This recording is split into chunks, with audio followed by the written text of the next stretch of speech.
Assalamualaikum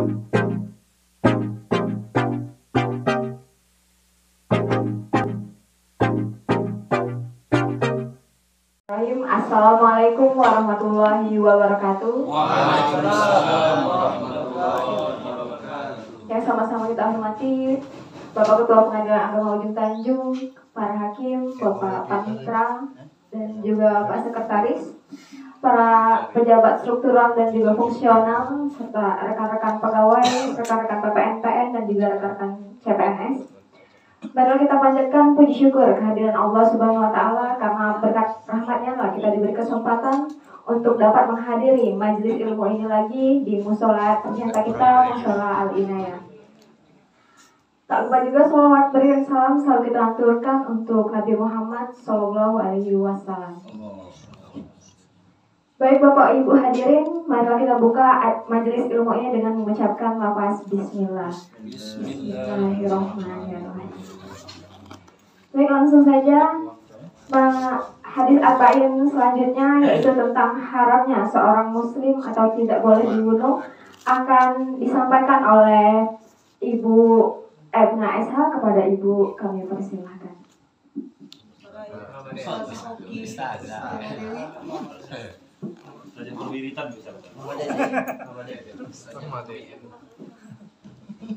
Bismillahirrahmanirrahim. Rabbi shrah li sadri wa yassir li amri wahlul 'uqdatam min lisani yafqahu qawli. Assalamualaikum warahmatullahi wabarakatuh. Waalaikumsalam warahmatullahi wabarakatuh.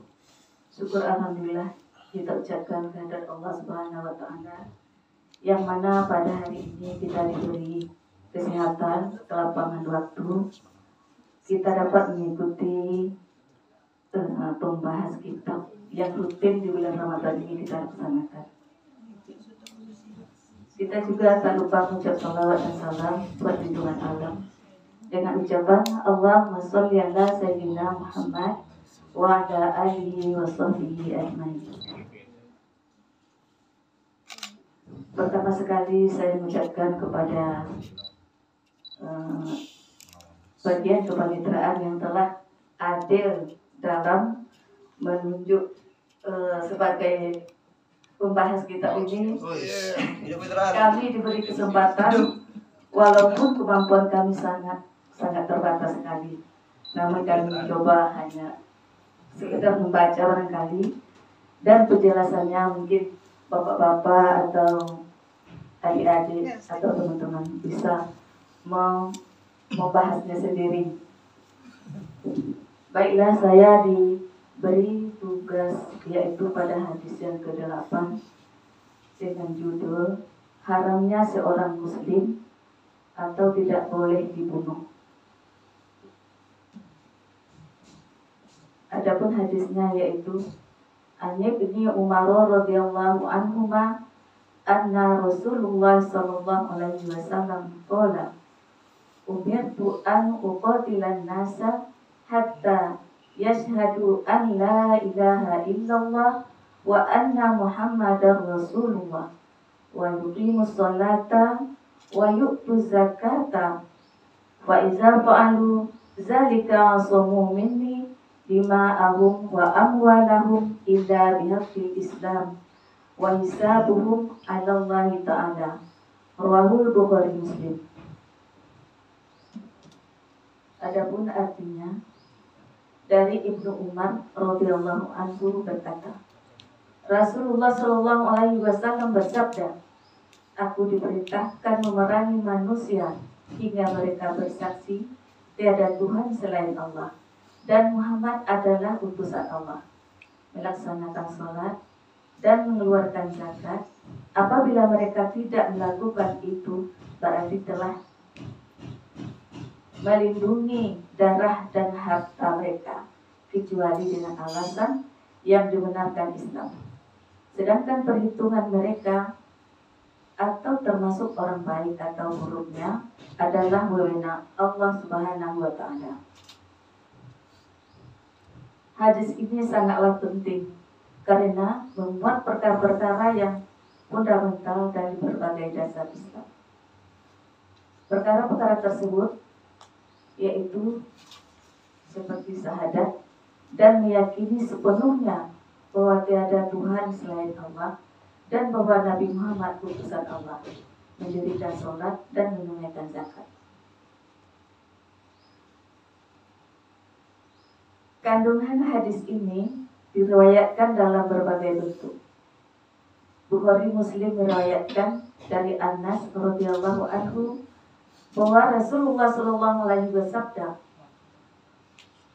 saya diperintahkan untuk memerangi manusia sehingga mereka bersaksi bahwa tiada Tuhan selain Allah dan bahwa Muhammad adalah utusan Allah.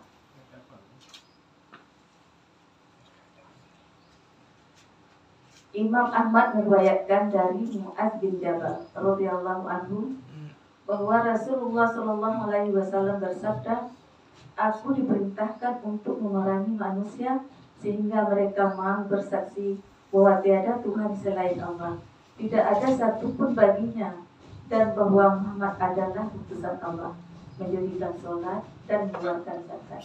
Jika mereka memenuhinya, maka mereka telah terjaga atau terpelihara jiwanya dan hartanya, kecuali dengan ketetapan hukum Islam, sedangkan hisabnya berada di sisi Allah Subhanahu wa Ta'ala.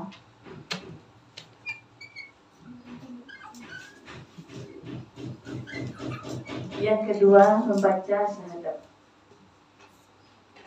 Hal ini didasari apa yang terjadi di masa Rasulullah SAW.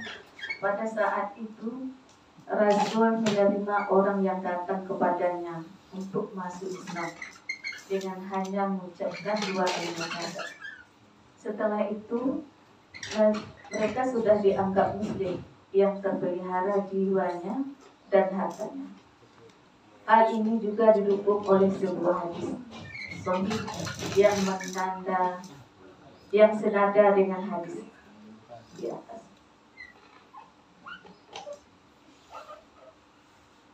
Namun tidak menyebutkan masalah salat dan zakat. Saya diperintahkan untuk memerangi manusia sehingga mereka berkata, saya bersaksi tiada Tuhan selain Allah. Barang siapa yang mengatakan tidak ada Tuhan selain Allah, maka jiwa dan hartanya terpelihara, kecuali dengan ketetapan hukum Islam.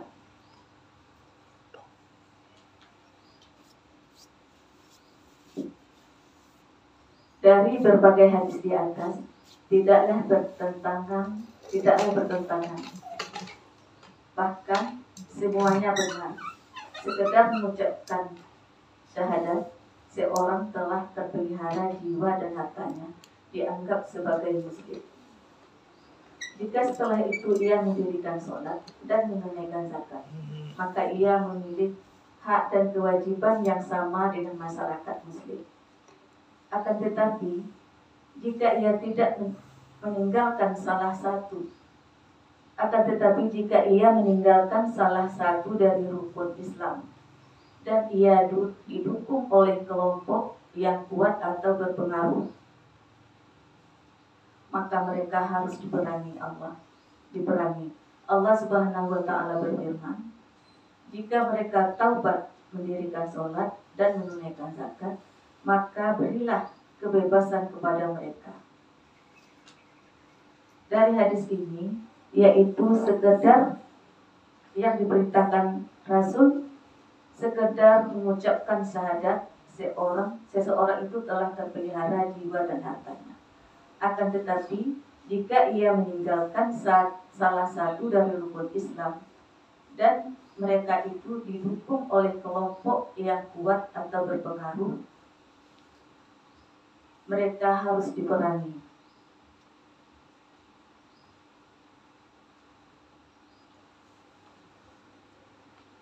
Dalam firman Allah juga menyatakan, wa in tabu wa aqamus sholata wa atuz zakata wa ikhwanukum fiddin. Jika mereka bertaubat, mendirikan sholat dan mengeluarkan zakat, maka mereka adalah saudaramu seagama.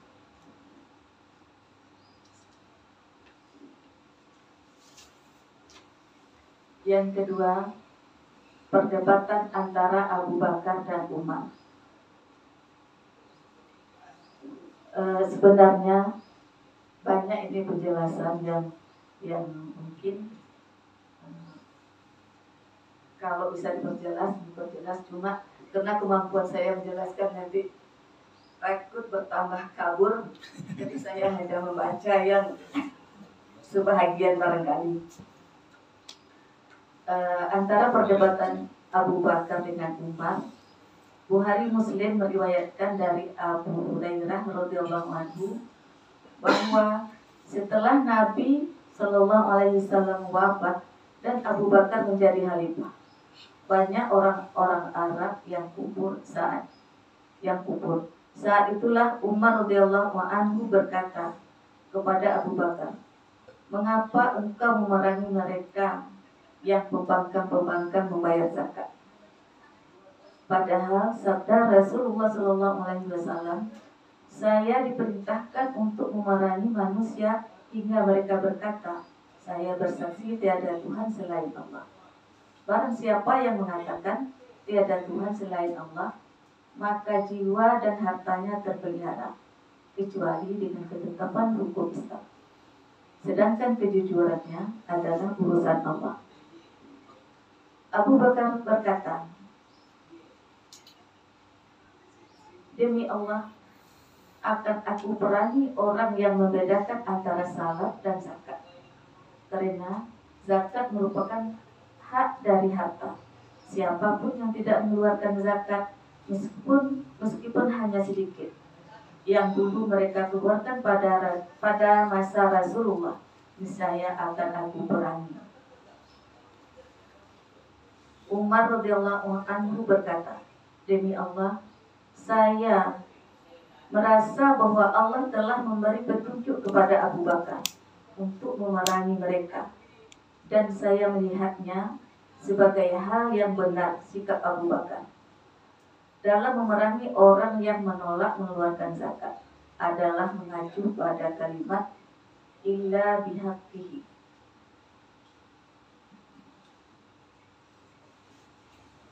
Sedangkan Umar mengatakan bahwa cukup dengan 2 kalimat syahadat seorang telah terpelihara jiwa dan hartanya. Namun setelah mendengar penjelasan Abu Bakar, ia pun setuju dengan apa yang dilaksanakan Abu Bakar tersebut. Abu Bakar berkata, dan Umar radhiyallahu anhu belum mengetahuinya hadis yang diriwayatkan Abu Bakar tersebut.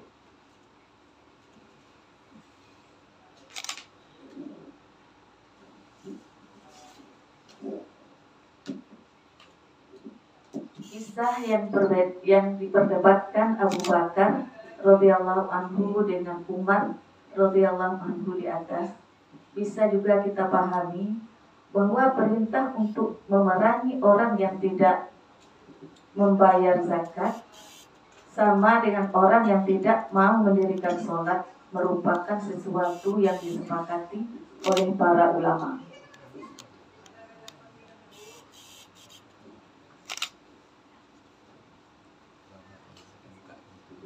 Muslim meriwayatkan dari Ummu Salamah radhiyallahu anhu bahwa Rasulullah SAW bersabda, "Kalian akan dipimpin oleh para penguasa yang sewenang-wenang.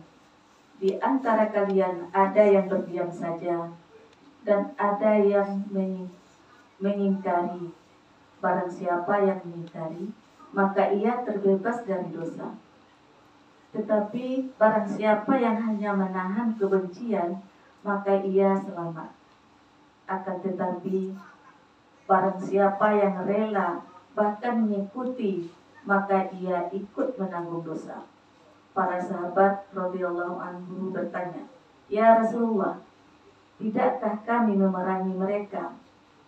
Beliau menjawab, "Jangan, selama mereka melakukan salat."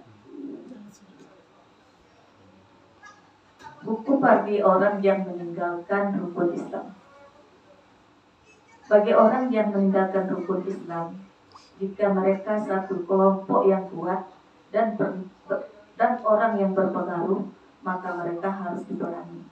Bagi orang yang menolak atau membayar zakat dan tidak mau mendirikan sholat, Abu Bakar memerintahkan Khalid bin Walid untuk memerangi manusia karena 5 hal. Barang siapa yang meninggalkan salah satu dari 5 hal tersebut, yaitu tidak mengucapkan syahadat, tidak mendirikan sholat, tidak mengeluarkan zakat, tidak puasa, dan tidak haji. Mereka meninggalkan kelima tersebut diharuskan diperangi. Jika seorang muslim meninggalkan dan tidak mau melaksanakan salah satu rukun Islam, menurut mazhab Maliki dan Syafi'i, ia harus dibunuh sebagai hukuman. Jika yang ditinggalkan adalah salat, sedangkan menurut Ahmad Ishaq bin Ibnu Mubarak, ia harus dibunuh karena telah kafir. Adapun orang yang menolak membayar zakat dan tidak mau puasa dan tidak menunaikan ibadah, menurut mazhab Syafi'i ia tidak dibunuh. Akan tetapi menurut Imam Ahmad, dalam pendapatnya yang paling masyhur, ia harus dibunuh.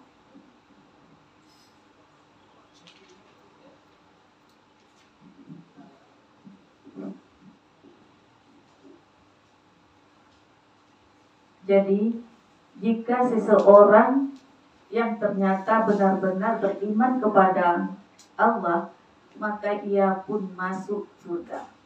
Namun, jika ternyata ia dusta dan keislamannya hanya kepura-puraan, maka ia adalah munafik dan akan bertempat di neraka yang paling bawah.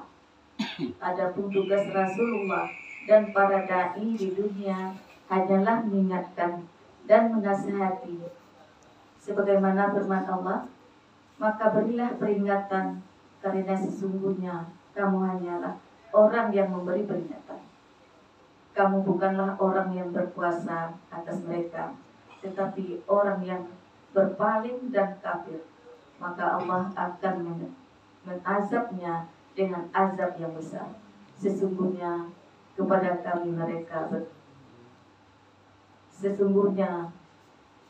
kamilah kembali mereka. Kemudian sesungguhnya kewajiban kamilah menghisap mereka.